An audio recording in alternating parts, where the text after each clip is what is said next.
All right, it's 4:05. Let's go ahead and get started. Welcome everyone from around the world and who's joining us from Metro Connect. We appreciate you being here with us with Nexusguard to talk about DDoS protection, methods to mitigate, productize, and monetize security services.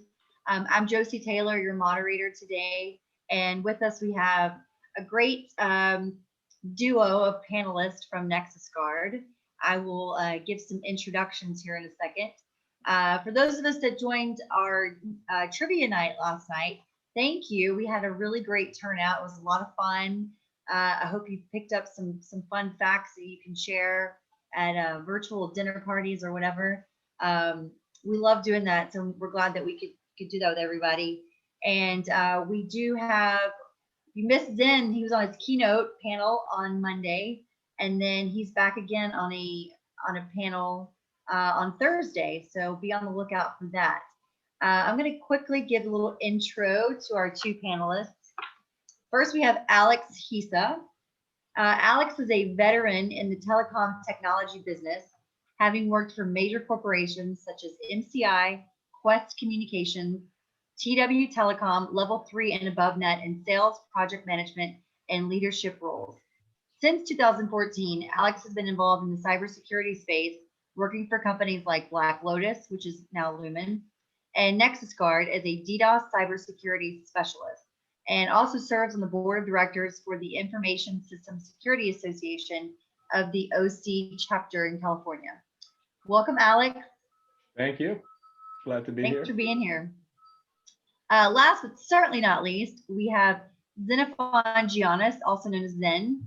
Zen is a cybersecurity solutions executive who advises the C-level executives of CSPs, MSSPs, and enterprises to assess their cybersecurity risk profile and implement security strategies that protect current revenue and enhance end-user experience that leads to increased ARPU. After spending nearly 2 decades running sales organizations for CSPs, data centers, and MSSPs, Zen now drives the customer demand for network security services, and it isn't reusing the same security strategies you had used 5 years ago.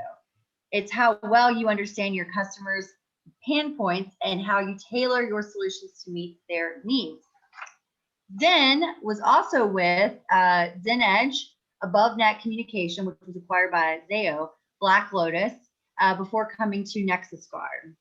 18 years of experience, now resides in California with his 2 children and wife. Welcome, Zen. Thank you, Josie. Quite the background there. I'm loving your new bio, by the way. Very informative, lots of information. There we go.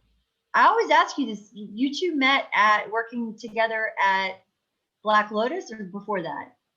Before that. Above net, and I wouldn't say met. I would say kind of thrown together. Okay. No, Alex was on my when I was running the West Sales for AboveNet. Alex joined the LA team, and then he ended up running my Southern region for me. So, and then for some reason, I kept him around. What? You know, he So very kind. Alex gets it. Alex gets it. So that's why Okay. Yeah, I have somebody to talk to that understands what I'm talking about. So that's about it. Well, for those joining us with Metro Connect, again, we are gold sponsor. Nexusguard is a gold sponsor of Metro Connect this year, and we do have a virtual meeting room. We'd love for you to stop by, schedule a meeting. You can access our threat reports, chat live with one of these 2 individuals, and we have some video demonstrations. And if you do join our webinars, we are going to draw for a chance to win an iPad. So that's always fun. And again, Zen will be on a panel discussion on Thursday. So let's dive in to our discussion topics today. A lot going on in the news, a lot that we've seen this past year amidst the COVID-19 pandemic. DDoS attacks have significantly increased amid the pandemic. So I guess I'll start with you, Zen. Tell us a little bit about your latest threat report trends that you've seen throughout this year, especially things that happened during the pandemic and things that may have affected DDoS attacks such as, online gaming and people gaming inside their homes being a big hotbed for DDoS attacks. Like, what are some of the trends that you've seen over the last year? Well, I mean, over the last year, attacks have gone up, right? They're always going up, and it's kind of a natural progression. It's kind of like usage goes up as across the board, bandwidth usage goes up as, Netflix streaming, you go to 4K, you go to, 8K, Ultra HD. So your usage is going to go up, bandwidth at home goes up. And then when they compromise those machines, then the attack size goes up, right? So it's, because it's all stolen bandwidth and that is stolen bandwidth and processor cycles that are being used to do these attacks. So in that vein, like the current events, like right now, actually from yesterday, there is a new DDoS attack vector that's being utilized. These botnet operators, and botnet was a question on your trivia. What's a botnet? It was a trivia question. It's not Skynet's. Anyway, it's not Skynet. So the botnet operators are abusing a VPN service from, I think they're based in Texas, but they also, I think they're in the UK as well. It says Powerhouse Management, right, is the name of them. They have a, and this is how crafty these guys are. So there is a, their VPN product. It's one of those VPNs to protect yourself when you're at Starbucks or whatever on the road. So people use this, and they're finding that there's a UDP port 20811, 811 that on the servers that is open. And when you ping it with a 1 byte request, it will return back multiple, like 10, 20, 30, 100 responses. So they're leveraging that for a reflection attack. So what's happening is they're bouncing off this VPN server that has this loophole, this opening in it, and they're sending a little bit of traffic, and then they're spoofing where they want it to go. So let's say I pretend that I'm Alex requesting this information. So I tell the server, hey, I'm really Alex. Tell me what you got here, and I'll put like, let's say 1 megabit request in, and 100 megabit response will come out. But it won't send it to me. It'll send it because it thinks I'm Alex to Alex. So, basically it's allowing me to have a little bit of bandwidth and, steal these guys, this VPN operator's, processor power and their bandwidth and just amplify the attack. That's what they call an amplification attack, amplification reflection attack, right? So what it's doing now is saying that, okay, let's say I'm a little botnet guy. So I really control, let's say 1,000 machines, right? I put out some malware. My mom, your mom, a couple grandmas, they all downloaded and installed the malware on their computer, or they compromised some cloud services, whatever. But it's not that big. Like on my own, if I was trying to DDoS somebody, maybe I could do like a gig, 2 gig, 3 gig, 10 gig, something like that. Small stuff. I can now take that small botnet without having to go find more computers, and I can just reflect it off of these guys, and I can turn my 10 gig into a 100 gig attack, right? And so that's the power of the amplification attack. So it's dangerous, and what's happening right now is these guys are just abusing this thing. I think it's gotten out in the dark webs, and so people are using this as a little exploit. So it's saying that if you put a packet in, it's 40 times the size of the original packet. So you can increase your stuff by 40 times. And this isn't my problem, your problem, Alex's problem. It's Powerhouse VPN's problem. But this is just an example. This is happening right now. This happened yesterday, whatever. This happens every day. When people wonder, like, where does DDoS come from? Here's where it comes from. And it's not these guys' fault per se. It was probably an exploit. Nobody ever probably thought of this as an exploit, right? But some hacker dude was like, okay, hey, wow, this is open. I can do this. Well, nobody caught me. Boom. And then it gets out there and everyone's using it, right? It goes viral on the dark web. Right. So is there a motive for these behind these attacks? I mean, can you categorize these motives? Is it simply one guy says to another guy, let's see if I can do this, or is it ransom?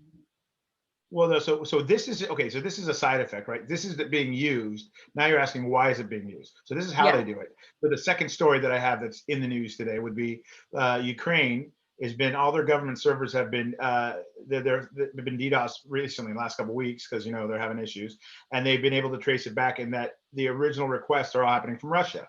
Surprise, surprise. Okay.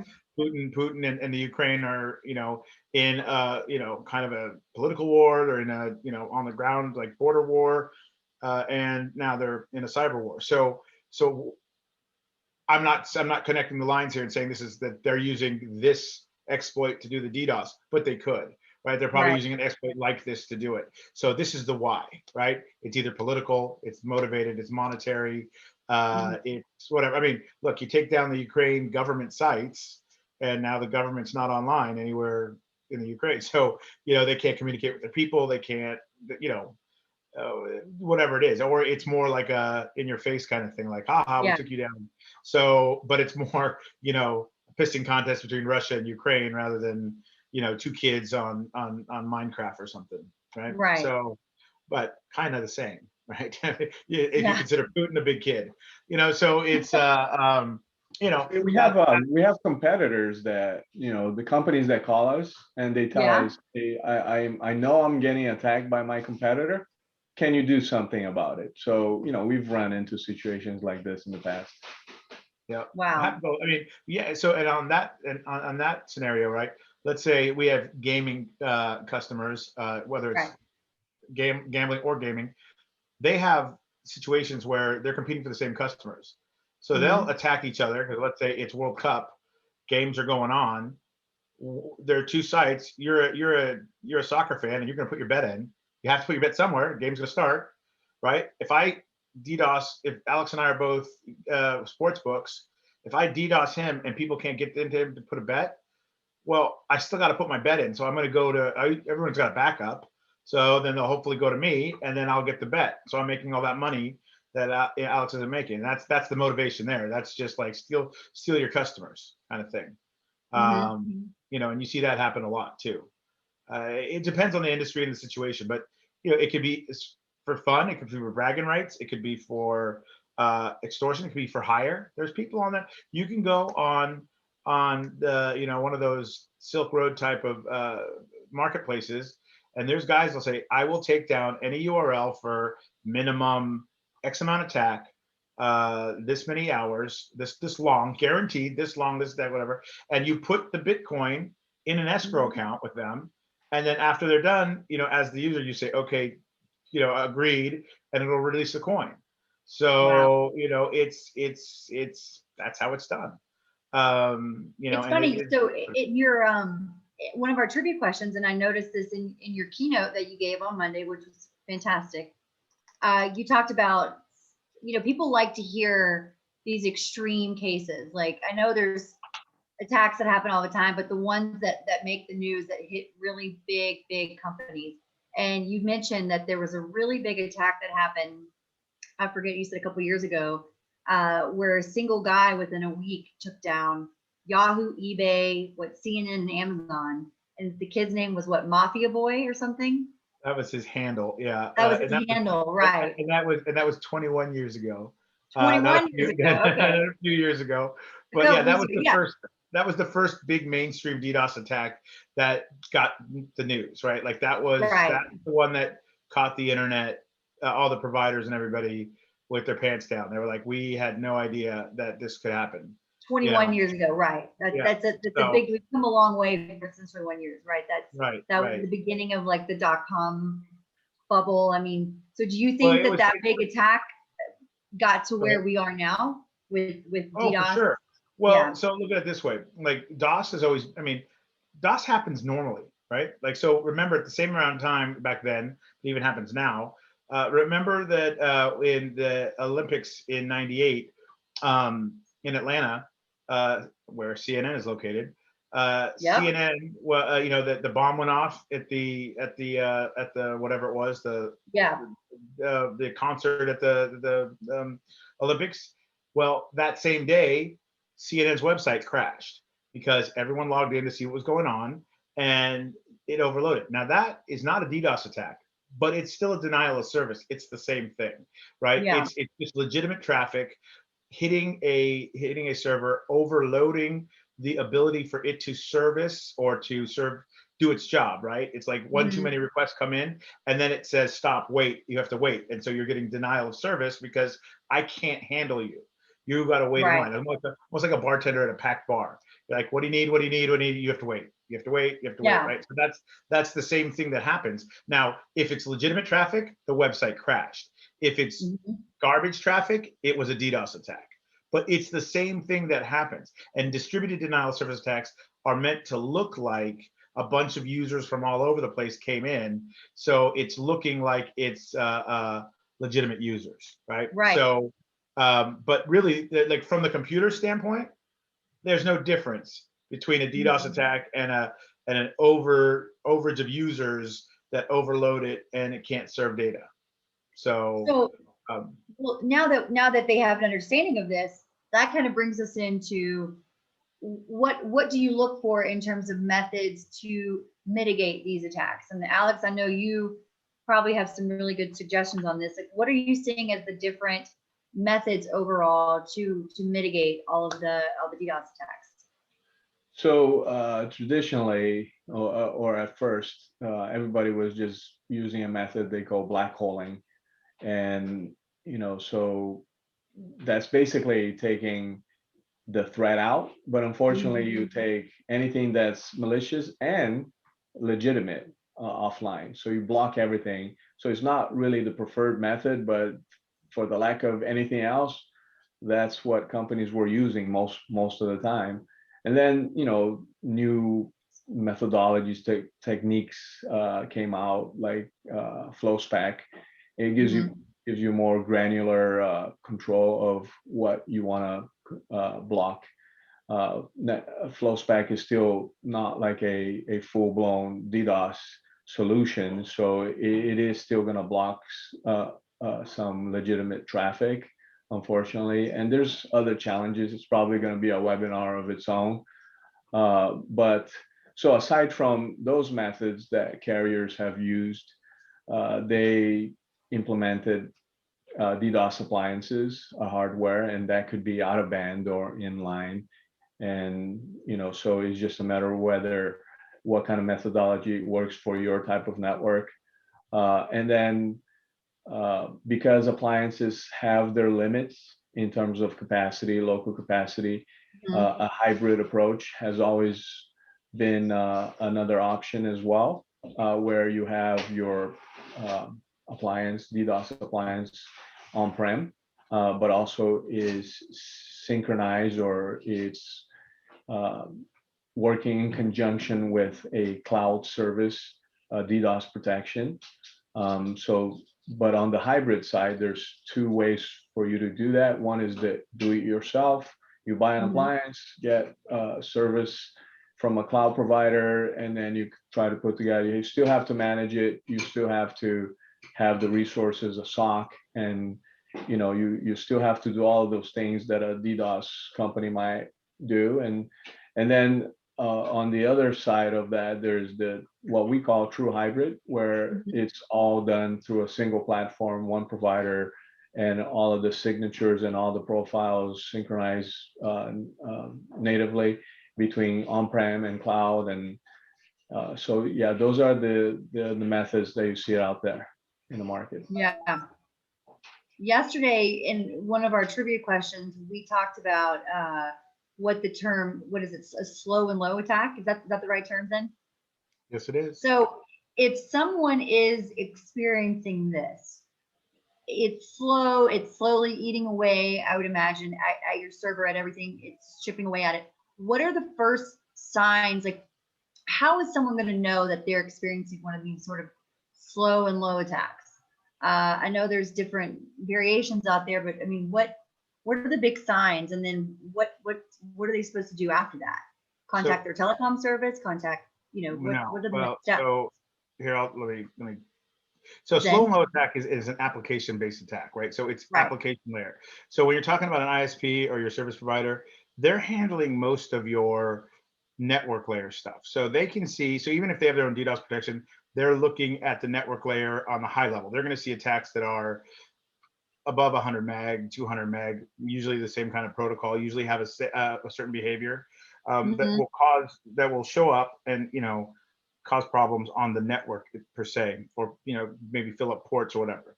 So if you have a 1 gig port, 100 megs, it's 1/10 of the port size, so it will show up. A slow and low attack, because it's application based. Right. An application is, well, it all depends where you're hosting it and how you're doing it. So it's what the processing power for that application is and what it takes. So for example, let's say you are running a e-commerce site, and you have a payment gateway between your shopping cart and your payment processor. And that service, that application can, maybe, so the regular load on that, like when people are cashing out, right, might not be that much. Maybe it's a couple megs. If you're Amazon, it's probably huge. But if you're just Joe Bob Enterprise website, it's probably not that much. So you probably only need this amount of processing and maybe bandwidth of like 10 megabits, 20 megabits, and you're fine. Because really, what do you call it? When you're doing a transaction-based events are usually text-based. So there's not a lot of, it's not high bandwidth, it's not a lot of high megs there, it's a file size. So it's very simple. So you can do a lot of those transactions without a lot of bandwidth. And so a slow and low attack would be something like, let's say you send 10 megabits, UDP, TCP, whatever, flood at that port, at that service. It's pretty much undetectable by the network provider because they're not looking that granularly to an IP number or an application. It won't be seen. It's looking at regular traffic. The reason they call it slow and low, they're using it, so they're trickling it in, probably slow. So it's not maybe like bombarding it, constantly. Maybe it's changing oscillation. It's got probably a behavior pattern, but it's low bandwidth, so it's not being detected by the provider. If you don't have your own protection as a hoster, a website operator, if you don't have like a web application firewall or a layer 7 DDoS proxy in front of yourselves, or a device sitting in front that will be able to sit at the edge and see everything coming and going, you won't know what's happening. So what will start happening, let's say they're just messing with you, right? Before they take you completely offline and extort money from you. They might, we call it poking the pig. They might send a couple packets here, there, whatever, and then for one day you're like, I don't know, the gateway wasn't working today, and our banner ads weren't working over there, and this way, that's because they're doing a scan of your site and they're sending stuff to see where you're soft, right? And then they go, okay, they find that they can take out your payment gateway. So basically, everyone can go put everyone in their cart, ready to go. They're ready to check out. Go to check out. It goes to talk to the payment gateway. Oops, that's not working. So now they basically turned off your cash register. So you have all these people with stuff in their basket and they can't check out, right? And how do you know you're being attacked? It might be a problem with your payment gateway. Right. You're calling them. Are you guys having a problem? Is the API screwed up? Did somebody do an upgrade? Did we do so that you might have to go through all that troubleshooting to figure out exactly what happened. Now, if you have like an application protection or monitoring in place, like a reverse proxy of a layer 7 or the WAF, you would see that. You would see that, hey, we're getting a 10 meg stream from China coming right at it. We have no customers in China. And it's a UDP flood. And look, what they're trying to do is they're sending these malformed packets, whatever, okay, and it'll help you pinpoint it. So like the visibility is what's important.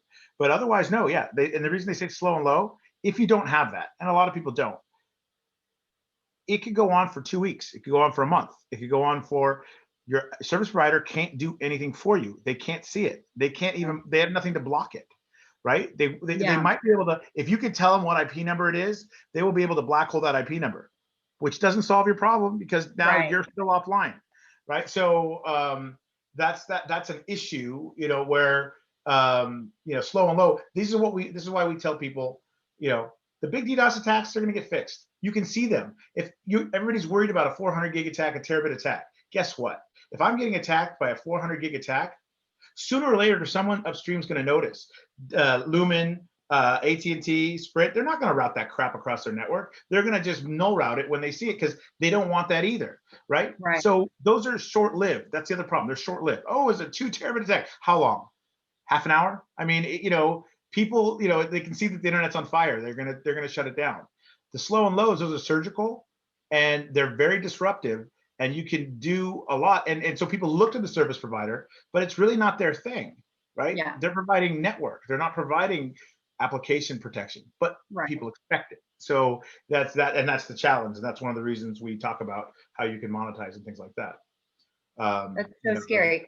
Alex, would you think that that's probably one of the worst attacks that someone could experience is the slow and low?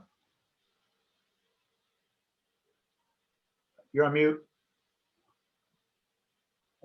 Sorry, I was muted. Yeah, no, it's definitely very disruptive. I don't know that that's the worst attack that's ever happened, but they use that type of methodology that Zen was describing to be more sneaky or stealth.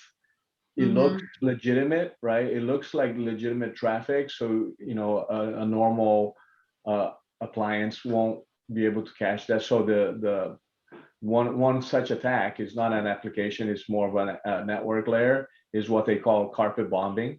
So they spread the wealth, not to just a single IP that's being attacked. They actually spread it across the entire subnet that you have. So, you know, from a network's perspective, it looks like a normal packet. So you're not really, that's not an attack. But if you have a bunch of those distributed across, it's still an attack. So they're using the same type of you know, mindset to launch those attacks at the network layer, and it's extremely disruptive.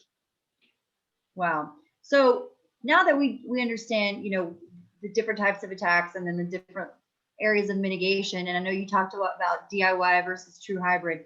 Ultimately, you know, why should CSPs and ISPs be looking into, you know, productizing and monetizing DDoS? And Zen, I'll throw this one back to you. What, you know, why should they be doing this? Why should they be looking to monetize and productize DDoS in general? Yeah, because I mean, it's a no extra cost. Is it, you know, what are the different variations of that? It's not no extra cost. It's more, it's you have no choice, right? Because like, so if you go back to my story from my keynote, 20 years ago when the DDoS attacks were coming in, nobody expected the carrier to fix it. Like there was no DDoS boxes, there was no, like, so it wasn't their problem, right? Nobody blamed them. You know, they'll blame you for everything else, but they won't blame you for that. Latency, they'll blame you for, you know, network outage, whatever. They're not going to blame you for the DDoS attack. And then it evolved that the providers were only worried about protecting their network so that, you know, one customer getting hit doesn't take down everybody. So that's preserved the network. But now it's gotten to the point where no, now it's more mainstream. People need it for protection, for compliance, or whatever it is. And the users are saying, or the end customers are saying, look, you're the network provider. You're the one who's delivering this crap to me. You need to fix it. And you know what? If you don't, I'm going to find one that does. So now the first thing that is happening is you're getting clean pipe services, which is just an extension of what the carriers do for themselves anyway, right? Clean pipe is like, okay, I've got DDoS on here. It's all detection. It's all monitored. We've cleaned everything out. There should be no, I should be passing no DDoS traffic to my customer.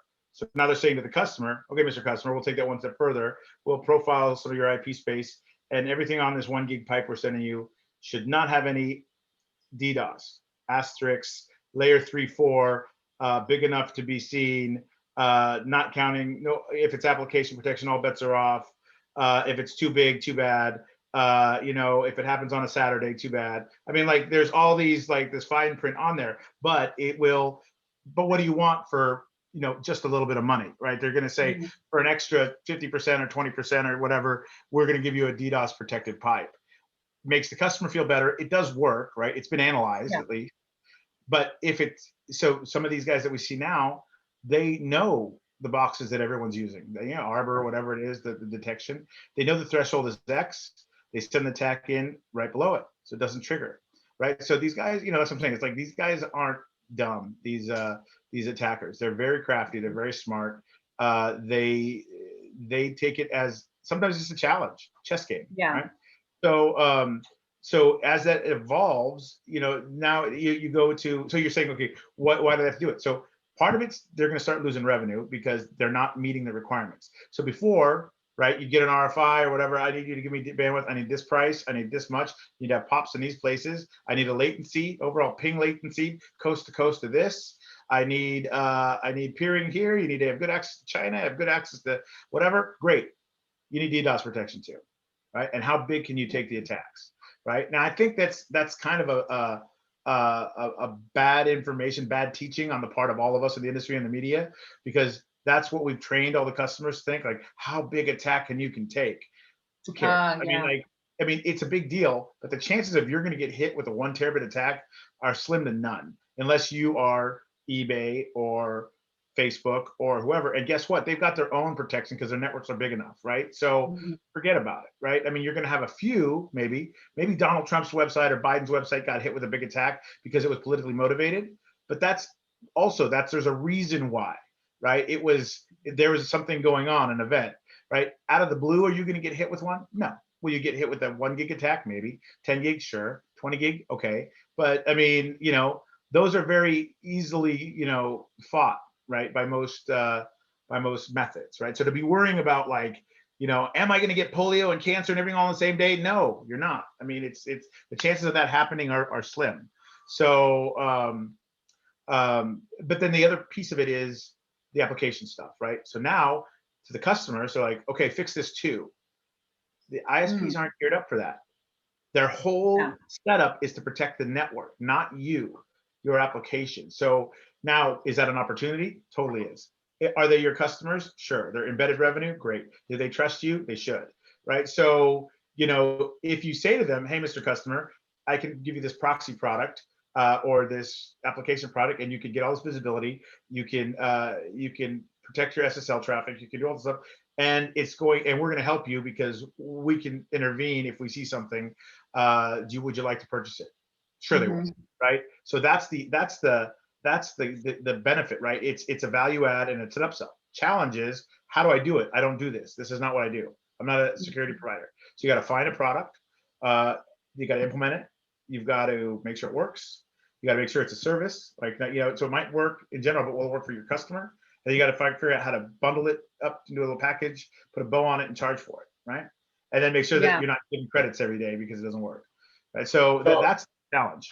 Go ahead, Alex. So I'll add to answer the question of why they should be looking at productizing, because the revenue is a big piece of that too. All the reasons that Zen mentioned, of course, they're valid, but at the end of the day, companies are losing money just because the cost of bandwidth is going down. So back in the day, right, in the late 90s, I sold a DS3 internet circuit when I was at MCI WorldCom/UUNet, and a DS3, which is 45 megabits per second, was $45,000. And today I have 500 meg connection at home on fiber files, and it's $60 a month. So it's ridiculous, the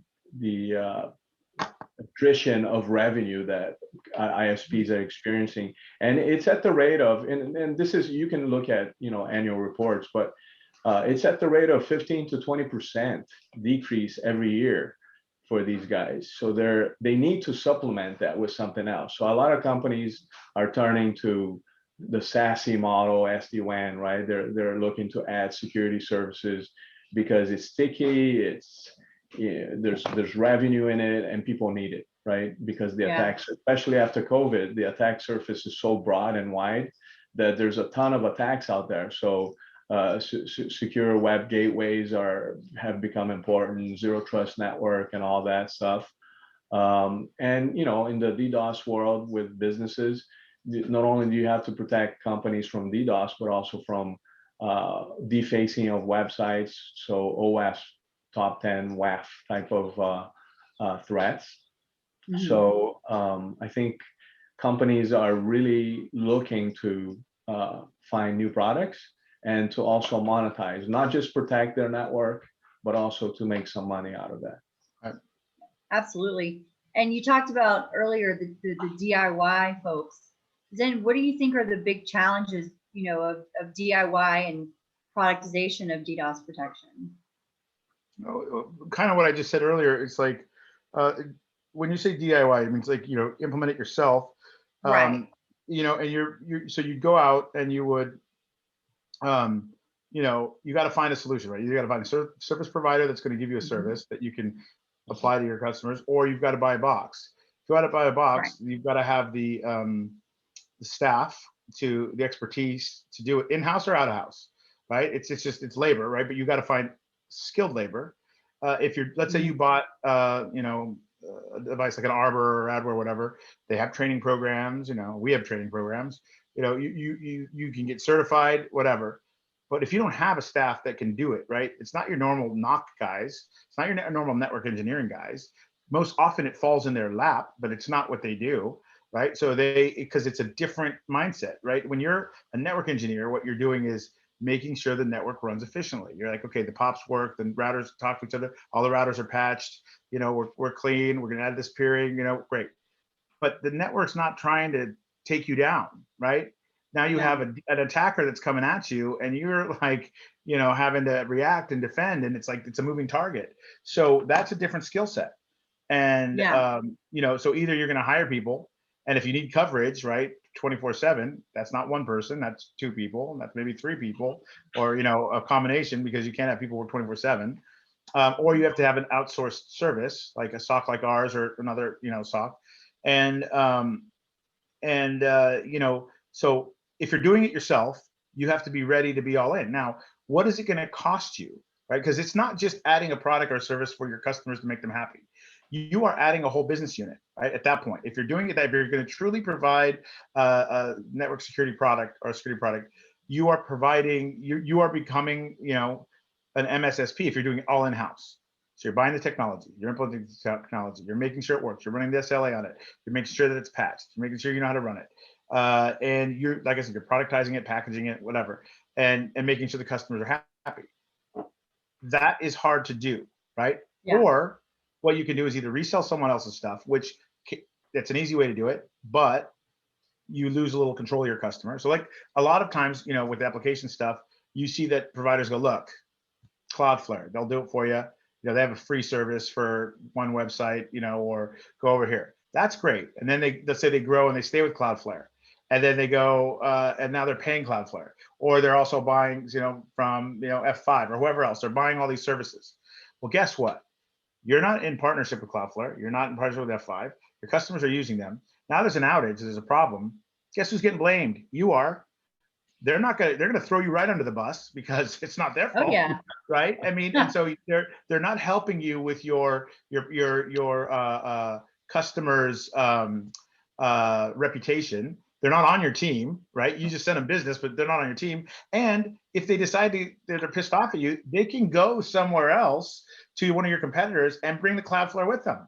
So, it's like you've lost control of your customer. It doesn't create the stickiness. So what you want to do is be able to have a service that's low cost for you, high quality, high effectiveness, doesn't put your engineers, so that they can't run the network anymore. And that you can control and add to it, and it creates loyalty and stickiness of your customers, right? Because now they're not going to go, okay, I got to move my network connection and my IP space, and oh crap, all my DNS that I got with the application, whatever. So that's why DIY is difficult, right? It's what are you committed to do? Make it work. You can go out of business trying to start your own business, right? I mean, that's that just seems like a lot of labor, a lot of moving parts, a lot of things that you have to.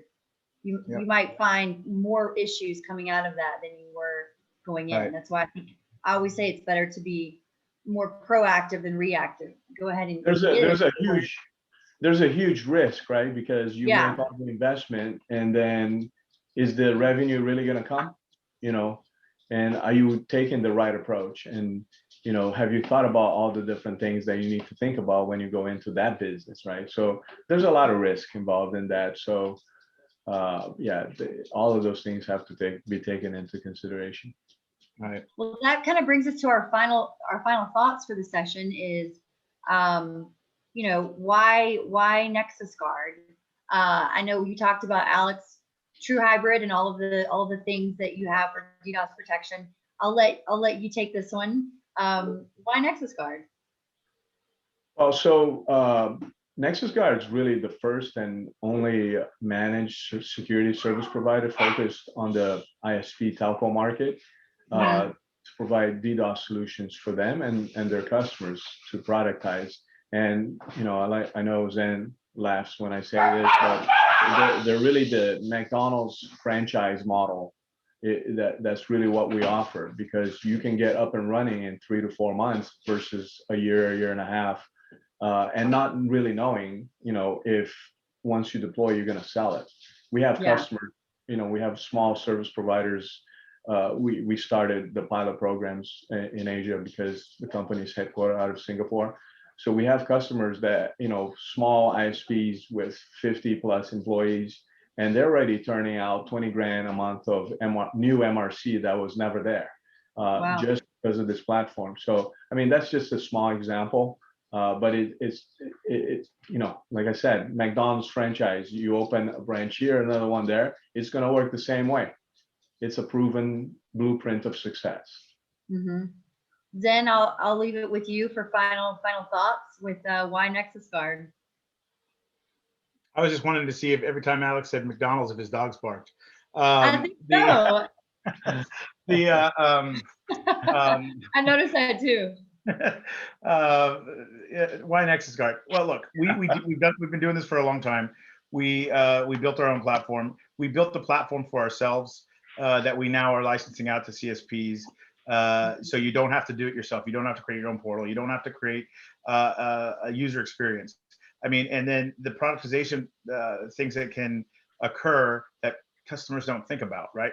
See, the instinct of most ISPs, because they want to make their customers happy, and because most of it falls on the engineering team, is like, yeah, we can protect you, we can do this, and we can include it, and we can do this, and it's good to give a certain amount of protection and make sure the network's resilient, but it's very easy to get caught up in offering too much that you shouldn't be giving away, and putting yourself in a position where you shouldn't have been giving it anyway. It's too much of an ask of the customer to want you to do without them paying for something. And then if you fail, they get mad at you when it really wasn't your problem because they were getting attacked very badly.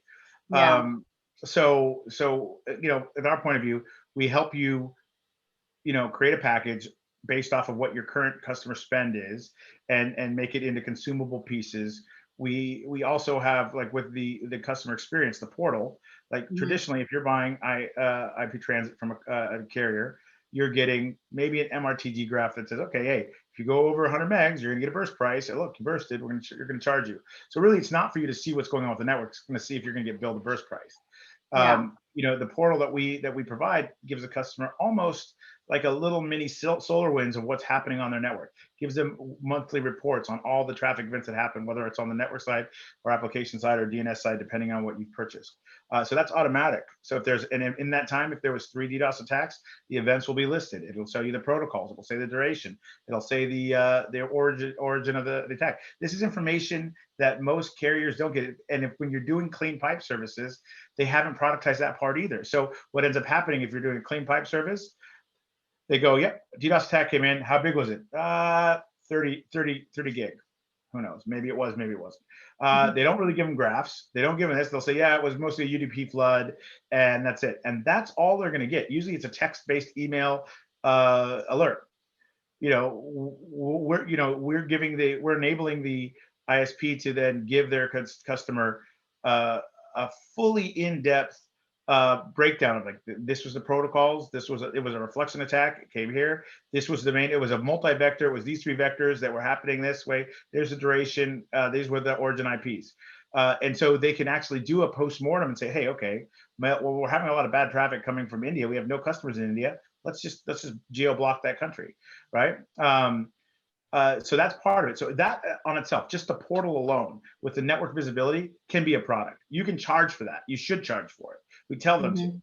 Yeah, and that's without selling them DDoS. Now they're on the portal and you're like, yep, you had a couple incidents this week. Maybe you should look at the DDoS protection or the application protection or the WAF protection, right? So now it just leads itself into creating an upsell for you, right? And that's what we say about productization. Productization is not like, oh, here you go, it's $100 a month, and just expect them to buy it, right? You've got to kind of entice the customer or train them into what you're providing and why it's a benefit, right? Because up until now, most customers buy DDoS unless they're getting attacked all the time. It's insurance, right? Yeah. And if you don't see insurance and you don't use insurance, then it just becomes a cost. So you're paying every now. Why am I paying for this? But if you have all these other features, plus you have the SOC services, right? So you have proactive SOC alerting. So if they're buying the DDoS protection from you, they're going to get automatic alerts that say, "Hey, we see an attack coming. We're mitigating. We're moving." Same thing with the application protection. "Hey, we're seeing a spike at this point. It's this kind of flood on these IPs. You know, do you want us to act?" Right? And so that really, what it does is instead of creating a project for the ISPs, it's like, okay, I have customers that are asking for this. Within 90 days, you can be selling the service. You could implement it. You know, we're kind of supporting you behind the scenes, but it's your label. It's white label for you. It's your product. It's your brand. Your front level call center, and you don't have to worry about the growing pains and how you're going to figure it all out. In the meantime, we're training you, and slowly your team's coming up to speed, and you are able to then take a more administrative role in your own protection. But you're not sacrificing time to market, you're not sacrificing customers, and you're not sacrificing revenue. So that's kind of why us. It's fantastic. Well, thank you both. That's sort of the end of our topic. We did have some questions come in. I'm going to kind of get through those. I think it was one that we had before we answered in one of our previous webinars. Alex, I'll throw this one at you. The DDoS device, is it a hardware or a software package? It's really a service. It's a managed service that incorporates an on-prem Dell MX7000. So it's really not an appliance. So you would acquire the Dell box, but it also comes with the cloud-based protection, global protection from us. But it's really a technology, people, and process formula. So it's hardware, software, people, process, technology. It's all of the above. It's a fully managed solution. Okay.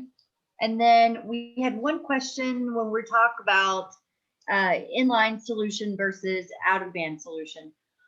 I know you mentioned this throughout the conversation, pros and cons of the two, but if you could give me maybe one pro and one con of inline solution versus out-of-band solution. So inline solution has always been, it's effective because, it's looking at packets in real time, but the resource requirement for something like that is extremely high. And therefore those boxes tend to be very expensive.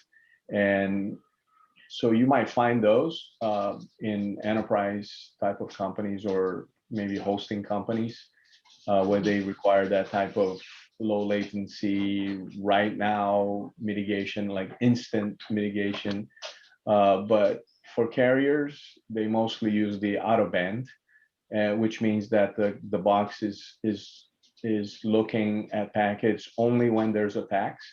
There's a little delay in it, but it's not that much, and it's separated from the rest of the network, so it has its own resources and what have you. That's the difference between the two. That's great. At a high level. Yeah. Well, thanks, guys. This was very great, very informative. Sounds like True Hybrid is 100% the way to go with this. Let me see if I had any more questions. No, that's it for now. And we are coming right to an hour. Just a little bit of housekeeping for the week. Tomorrow, Zen will be on a panel discussion. The topic is FTTH and demands on digital infrastructure. It's at 11 a.m., so be sure to check that out. 8 a.m. 8 a.m. Wait, Josie, FTTH, what is it? FTTH? Fiber to the home. Fiber to the home. That's what it stands for. Well, I'm going off the abbreviation of what it is on everything else. I know. I just want to make sure people understand, what it means. It's fiber. It's focusing on fiber. Fiber to the home, to the house. It's not a new concept. It's one that's come to the forefront of the sector because everyone's been in their home and not able to connect with like school and work and life and all the things. So I think this would be really, really interesting panel discussion. So I'm going to be watching now that everybody's staying home and there's fiber in the home and a lot of home activities the last year. I know we all wish we were in Miami on the beach right now. And then we're also doing another webinar with these two gentlemen and another one of our Nexusguard guys, Donnie Chong. He's going to be with us tomorrow as well. Our topic tomorrow is what CSPs and ISPs need to know about the state of DDoS today. So that should be really great. Thank you everyone for signing in, tuning in. Thanks, Alex. Thanks, Zen. Thanks, Alex's dog for being a cheerleader. Yep. Thank you, Josie, for putting this for being in charge. Thank you again. Yes, this is great. And tomorrow may not be a webinar. It could be an Alex Hisa concert. It just surprised. Oh, that's right. That's right. It could be. You never know. Bring your pillows. Bring your pillows. You might, you might fall asleep. Oh, there it is. Let's play us out, Alex.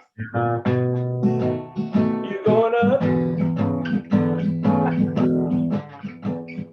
Oh, we're supposed to like zoom out of this and. Yeah, the credits are supposed to roll. The credits start. Cue the credits. Cue the credits. I love it. I think you're great. My favorite from what I've seen so far is the Beatles. I'm a big Beatles fan, so I think you're good at the Beatles covers. Right. Again, guys, you can always come by our meeting room, schedule a meeting, chat with us. We're available to answer any questions, and we look forward to seeing you all again at our next event. All right. Thank you, guys. Thank you, guys. Bye. Bye-bye.